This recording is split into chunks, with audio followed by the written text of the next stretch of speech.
جو جادو جنات کے بغیر کیا جاتا ہے اس کا سب سے زیادہ اثر آپ کے جسم پہ نظر آتا ہے۔ یعنی کوئی جادو تو رکاوٹ کے لیے، بندش کے لیے کیا جاتا ہے کہ اس کی شادی نہ ہو، اس کا کاروبار نہ چلے، اس کا رشتہ ٹوٹ جائے، اس کی طلاق ہو جائے، لیکن یہ جادو انسان کے جسم پہ وار کرتا ہے، اور وار بھی ایسا کہ انسان مر بھی سکتا ہے، اور اگر آپ اس کا علاج ٹائم پہ نہیں کریں گے تو آپ مر جائیں گے۔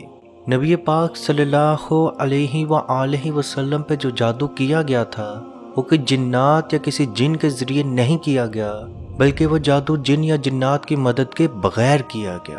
اب نبی پاک صلی اللہ علیہ وآلہ وسلم پر جادو کیسے کیا گیا؟ تو صلح حدیبیہ کے بعد محرم 7 ہجری میں یہودیوں کا ایک گروہ مدینے آیا اور ایک مشہور جادوگر لبید ابن عاصم کے پاس گیا جو کہ انصار کے ایک قبیلے سے تعلق رکھتا تھا۔ انہی دنوں میں نبی پاک صلی اللہ علیہ وآلہ وسلم کے یہاں ایک یہودی لڑکا کام کرتا تھا۔ بعض روایات میں ہے کہ یہودی بچی تھی، بعض روایات میں ہے یہودی لڑکا تھا۔ اس گروہ نے اس بچے کے ذریعے نبی پاک صلی اللہ علیہ وآلہ وسلم کے کنگھی مبارک کے کچھ ٹکڑے منگوا لیے، اور اس کنگھی کے ٹکڑوں کے ساتھ نبی پاک صلی اللہ علیہ وآلہ وسلم کے موئے مبارک یعنی کہ بال بھی منگوا لیے، اور انہی کنگھی کے دانوں اور بالوں کے ذریعے نبی پاک صلی اللہ علیہ وآلہ وسلم پر جادو کیا گیا۔ روایات میں آتا ہے کہ پہلے لبید ابن عاصم کی بہنوں نے جادو کرنے کی کوشش کی، لیکن نبی پاک صلی اللہ علیہ وآلہ وسلم پر جادو نہیں ہوا۔ جب اس کی بہنیں ناکام ہوئیں تو لبید ابن عاصم نے یہ جادو کرنا خود شروع کیا۔ لبید ابن عاصم نے ایک موم کا پتلا بنایا جس پہ نبی پاک صلی اللہ علیہ وآلہ وسلم کے بال اور کنگھی مبارک کے ٹکڑے رکھے، اور اس کو ایک نار کھجور کے گوشے کے غلاف میں رکھ کے بنی زریب کے کنویں ذی ارگام میں ایک بڑے پتھر کے نیچے دبا دیا۔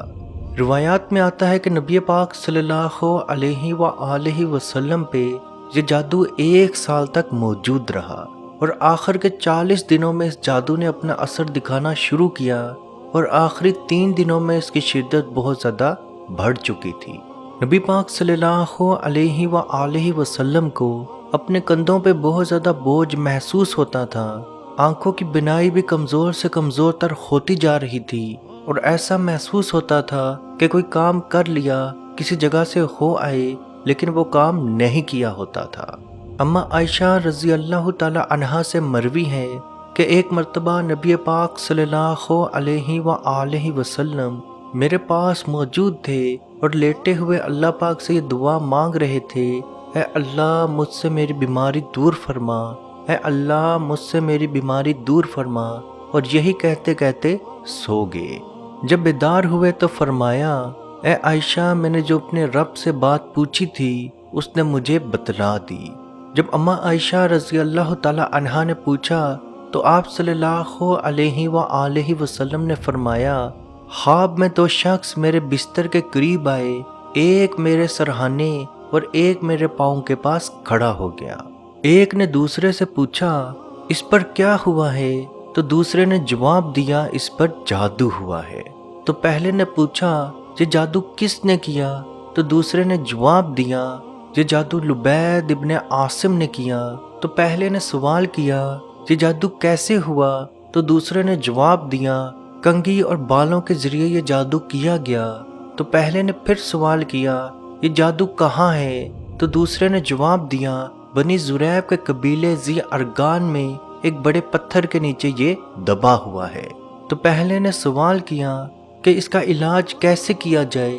تو دوسرے نے جواب دیا، سب سے پہلے اس کنویں کا تمام پانی باہر نکالا جائے، اور اس کے بعد اس پتھر کے نیچے سے اس جادو کو نکالا جائے اور اس کو ختم کیا جائے۔ نبی پاک صلی اللہ علیہ وآلہ وسلم نے حضرت علی رضی اللہ تعالی عنہ اور چند صحابہ کو اپنے ساتھ لیا اور اس کنویں کی جانب چل پڑے۔ پہلے اس کنویں کے اندر سے تمام پانی باہر نکالا گیا، پھر حضرت علی رضی اللہ تعالی عنہ اس کنویں کے اندر اتر گئے اور وہ جادو اس پتھر کے نیچے سے نکال کے لے آئے، یعنی کہ وہ نر کھجور کے خوشے کا غلاف لے آئے۔ جب وہ غلاف کھولا گیا تو نبی پاک صلی اللہ علیہ وآلہ وسلم کے بارلوں پہ 11 گریں بندھی ہوئی تھیں۔ اتنے میں حضرت جبرائیل علیہ السلام آپ صلی اللہ علیہ وآلہ وسلم کی خدمت میں پہنچے اور عرض کیا، یا رسول اللہ صلی اللہ علیہ وآلہ وسلم، سورہ فلق اور سورہ ناس کی تلاوت فرمائیں، اللہ کے حکم سے یہ گریں کھلتی جائیں گی۔ تو آپ صلی اللہ علیہ وآلہ وسلم سورہ فلق اور سورہ ناس کی تلاوت کرتے رہے تو ایک ایک کر کے وہ گرہ خود بخود کھلتی گئیں۔ جب وہ تمام گرہ کھل گئیں اور وہ جادو آپ صلی اللہ علیہ وآلہ وسلم پر جو کیا گیا وہ ٹوٹ گیا۔ پھر آپ صلی اللہ علیہ وآلہ وسلم نے وہ تمام چیزیں دوبارہ اس کنویں میں ڈال کے اس کو بند کر دیا۔ بعض روایات میں آتا ہے کہ کہیں اور دفن کر دیا۔ جادو کے لیے آپ کے بال، آپ کے نیل، آپ کے کپڑوں کا کوئی ٹکڑا یا آپ کے یوز ہوا کوئی ٹکڑا جیسے کہ ٹوتھ برش یا کنگھی کے دانے، یہ چیزیں استعمال ہو سکتی ہیں۔ کپڑے میں خاص طور پر وہی کپڑا جس پہ آپ کے پسینے کی بو موجود ہو، کیونکہ ہر کوئی بندہ آپ کے ان چیزوں تک نہیں پہنچ سکتا، تو جادوگر جنات کے ذریعے آپ سے یہ چیزیں منگواتے ہیں۔ لیکن اگر ان کے پاس جنات موجود نہ ہوں تو کوئی انسان بھی آپ کی چیزیں اگر ان تک پہنچا دے تو بھی آپ پہ جادو ہو سکتا ہے۔ عزیز دوستو، سورہ فلق اور سورہ ناس کی تلاوت کیا کریں اور سورہ بقرہ کی تلاوت ضرور کریں، اور رات سونے سے پہلے سورہ بقرہ کی آخری 3 آیات کی تلاوت ضرور کریں، کیونکہ نبی پاک صلی اللہ علیہ وآلہ وسلم کا فرمان ہے، جو شخص رات سونے سے پہلے سورہ بقرہ کی آخری آیات کی تلاوت کر لے تو اس کو تمام آفات سے، تمام پریشانیوں سے، تمام مشکلات سے بچانے کے لیے وہ کافی ہیں۔ اللہ پاک سے دعا ہے کہ ہم سب کو اپنے حفظ و ایمان میں رکھے اور کشمیر کے بھائیوں پہ خصوصی رحم عطا فرمائے اور ان کو آزادی کی نعمت عطا فرمائے، آمین۔ اللہ حافظ۔ اعوذ باللہ من الشیطان الرجیم، بسم اللہ الرحمن الرحیم۔ افحسبتم انما خلقناکم عبثا وانکم الینا لا ترجعون، فتعالى الله الملك الحق لا إله إلا هو رب العرش الكريم، ومن يدع مع الله إلها آخر لا برهان له به فإنما حسابه عند ربه إنه لا يفلح الكافرون، وقل رب اغفر وارحم وأنت خير الراحمين۔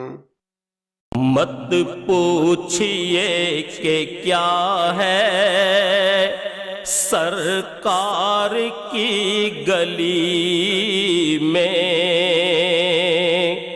مت پوچھئے کہ کیا ہے